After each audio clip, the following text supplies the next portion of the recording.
যে ব্যক্তি সকালে ঘুম থেকে উঠে এই তিনটি জিনিসের দর্শন করে সেই ব্যক্তির জীবনী শক্তি অত্যন্ত পরিমাণে বৃদ্ধি পেয়ে যায়। সেই ব্যক্তি অত্যন্ত ভাগ্যশালী হন এবং সেই ব্যক্তি জীবনে যেটা চান সেটাই কিন্তু পান, অর্থাৎ সেই ব্যক্তির জীবনে সফলতা আসে চুম্বকের মতো। ভিডিওতে বলা এই তিনটি জিনিস যদি আপনারা প্রতিদিন ঘুম থেকে উঠে দর্শন করেন তবে এর ফল কিন্তু আপনারা 1 মাসের মধ্যেই পেয়ে যাবেন। এক অভাবনীয় পরিবর্তন আপনাদের জীবনে ঘটবে, যে ধরনের পরিবর্তন আপনারা কল্পনাও করতে পারবেন না, ঠিক সেই ধরনের পরিবর্তনই আপনাদের জীবনে ঘটবে। দেখুন, শাস্ত্রমতে অর্থাৎ ভগবান শ্রীকৃষ্ণের অনুসারে এই মানুষ জন্ম অত্যন্ত দুর্লভ হয়, তাই মানুষ শরীরে আমরা একমাত্র ঈশ্বর প্রাপ্ত করতে পারি। কিন্তু শাস্ত্রমতে কয়েকটি নিয়ম আছে, যদি আমরা পালন করতে পারি তাহলে জীবনের দুঃখ কষ্ট থেকে আমরা যেমন রেহাই পেতে পারবো, তেমনি সুখ ও শান্তির ছোঁয়াও লাগবে আমাদের পরিবারে। তাহলে চলুন একে একে জেনে নেওয়া যাক। প্রথম, সকালে ঘুম থেকে উঠে আমাদের প্রত্যেকেরই উচিত নিজেদের হাতের কর দর্শন করা। দেখুন, আমাদের হাতের করে বা তালুর ওপরের ভাগে স্বয়ং মা লক্ষ্মী বিরাজ করেন, মধ্যভাগে মা সরস্বতী বিরাজ করেন এবং হাতের নিম্নভাগে প্রভু গোবিন্দ বাস করেন। সুতরাং আমাদের প্রত্যেকেরই উচিত ঘুম থেকে উঠে নিজের হাতের কর পরিদর্শন করা এবং মাতা লক্ষ্মী, সরস্বতী ও শ্রীকৃষ্ণের নাম নিয়ে যে ব্যক্তির দিন শুরু হয় সেই ব্যক্তির জীবনে সফলতা আসবেই আসবে এবং বিভিন্ন দেবদেবীর আশীর্বাদে সেই ব্যক্তির দুঃখ, দরিদ্রতা, কষ্ট, রোগ ব্যাধি এগুলোও কিন্তু নাশ হয়। তথা ক্রিয়াটির মাধ্যমে আপনারা কিন্তু সহজেই মা লক্ষ্মীর কৃপায় ধন সম্পত্তি অর্জন করতে পারবেন, মাতা সরস্বতীর কৃপায় বিদ্যা বুদ্ধি অর্জন করতে পারবেন এবং শ্রীকৃষ্ণের কৃপায় জীবনের সমস্ত বাধা বিপত্তি, দুঃখ, রোগ ব্যাধি থেকে মুক্তি পাবেন। এছাড়াও হাত দর্শন করার সঙ্গে সঙ্গে আপনি একটি মন্ত্রের জপ করতে পারেন, তাহলে অত্যন্ত তাড়াতাড়ি জীবনে কিছু শুভ ফল পেয়ে যাবেন। আর মন্ত্রটি হলো করাগ্রে বসতে লক্ষ্মী, করমধ্যে সরস্বতী, করমূল্যে তু গোবিন্দায় প্রভাতে করদর্শনম।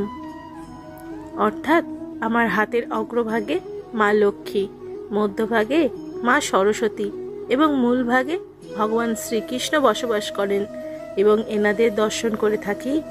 দ্বিতীয়ত, শাস্ত্রমতে এমনটা মনে করা হয় প্রত্যেক মানুষের সপ্তাহে একদিন হলেও ব্রহ্মমুহূর্তে ঘুম থেকে উঠে উঠোনে পাখিদের খেতে দেওয়া উচিত। যদি আপনার ঘুম ভোর 3টে থেকে 5টার মধ্যে ভেঙে যায় তাহলে বুঝবেন স্বয়ং ভগবান আপনাদের এই সংকেত দিচ্ছেন যে আমাদের প্রত্যহ ব্রহ্ম মুহূর্তে ঘুম থেকে উঠে যাওয়া এবং উঠোনে আসা পাখিদের খেতে দেওয়া প্রয়োজন। সুতরাং আমাদের এই ব্রহ্ম মুহূর্তে ঘুম থেকে ওঠা অবশ্যই অভ্যাস করা উচিত এবং এই কাজটি করা উচিত। এর ফলে আমাদের মন ও মেজাজ খুব ভালো থাকবে এবং জীবনের সফলতা বহন করে নিয়ে আসবে। দেখুন, এই ব্রহ্ম মুহূর্তে কিন্তু এই ব্রহ্মাণ্ডের সৃষ্টি হয়েছিল। সুতরাং এই ব্রহ্ম মুহূর্তের সময়টিতে আমাদের পৃথিবীতে বহু ধরনের দৈবিক শক্তির আগমন ঘটে।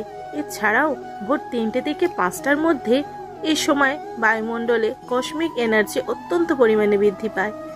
সুতরাং এই সময় যে ব্যক্তি ঘুম থেকে ওঠেন তার শরীর মন অত্যন্ত সুস্থ ও সবল থাকে এবং আপনিও যদি এই ব্রহ্ম মুহূর্তে উঠোনে আসা পাখিদের খেতে দেন, জেনে রাখবেন আপনি ব্রহ্ম মুহূর্তে অনেক বড় পুণ্যের কাজ করছেন এবং এর ফলে আপনি জীবনের চরম শিখরতায় পৌঁছে যাবেন। তথা ব্রহ্ম মুহূর্তে যে পরিবারে এই কাজটি করা হয় সেই পরিবারে স্বয়ং মা লক্ষ্মী অধিষ্ঠান করেন। তৃতীয়ত, যারা সকালে ঘুম থেকে উঠে ঈশ্বরের নাম, আরাধনা, পূজা অর্চনা করেন তাদের অতি অবশ্যই ঘুম থেকে উঠে মুখ ধুয়ে স্নান করে ভালো করে জল দিয়ে নিজের শরীরকে পরিষ্কার করে তারপরে ঈশ্বরের সামনে বসে শঙ্খ, ঘণ্টা, কাশি ইত্যাদি জিনিসের দর্শন করা উচিত। তারপরে ঈশ্বরের কাছে বসে আপনারা ঈশ্বরের নাম কীর্তন করুন, কারণ যেদিন ঈশ্বরের নাম দিয়ে আপনার সকাল শুরু হয় সেদিন কিন্তু সত্যি আলাদা হয়, আনন্দভাবে কাটে এবং এরপর নিজেদের পিতামাতা ও সূর্যনারায়ণ দেব এবং গুরুজনদের উদ্দেশ্যে প্রণাম জ্ঞাপন করে আপনি নিজের কাজে যান। দেখুন, যে ব্যক্তি এই নিয়মগুলো প্রতিদিন পালন করেন সেই ব্যক্তির জন্মকুণ্ডলী থেকে সমস্ত রকমের ঋণ, দোষ, পাপ এগুলো কিন্তু খুব সহজেই খণ্ডন হয়ে যায় এবং প্রতিদিন সে ব্যক্তি জীবনে শুভ শক্তি বৃদ্ধি পায় এবং পুণ্যের মাত্রাও বাড়তে থাকে। এর ফলে এইসব ব্যক্তিরা প্রতি কাজেই সফলতার সম্মুখীন হয়। এবার চলুন কিছু অনুপ্রেরণামূলক উক্তি শুনে নেওয়া যাক। ভালো খাদ্যবস্তু পেট ভরে, কিন্তু ভালো বই মানুষের আত্মাকে পরিতৃপ্ত করে।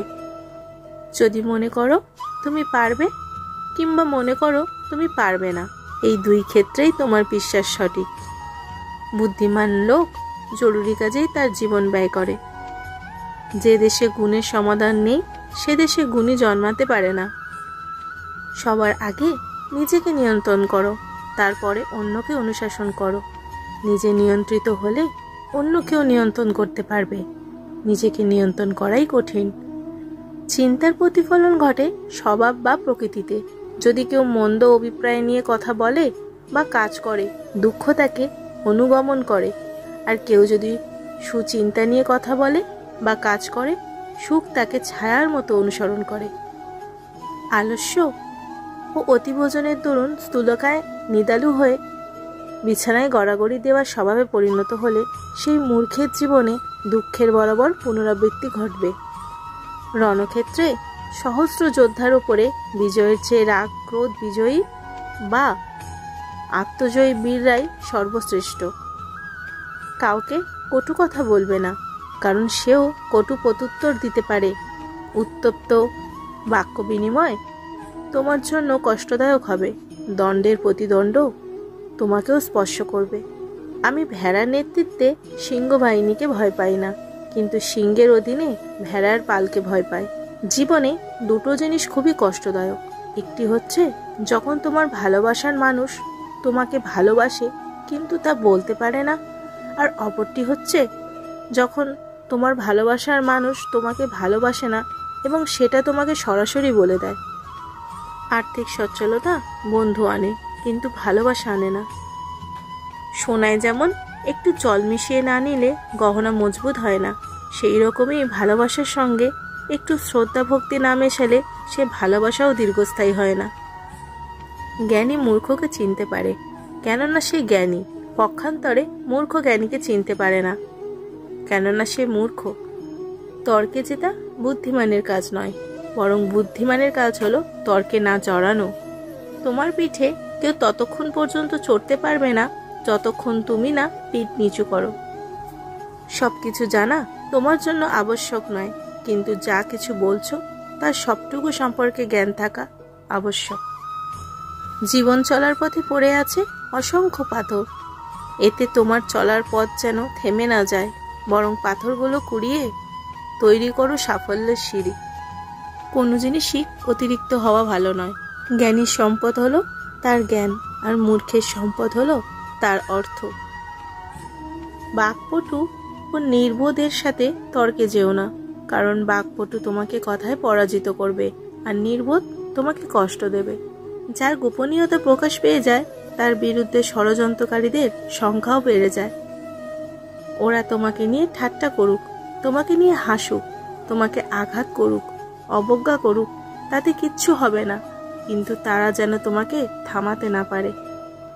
যদি নিজেই নিজের বিবেককে বড় মনে করো তবে শত্রু সৃষ্টি হবে, আর যদি হৃদয়কে বড় মনে করো তাহলে বন্ধু বৃদ্ধি হবে।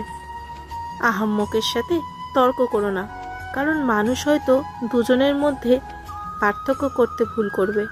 চরিত্রের কারণেই অনেক সম্মানিত ব্যক্তি সম্মান হারিয়েছে, আবার অনেক নগণ্য ব্যক্তি কুড়িয়েছে বিরাট সম্মান।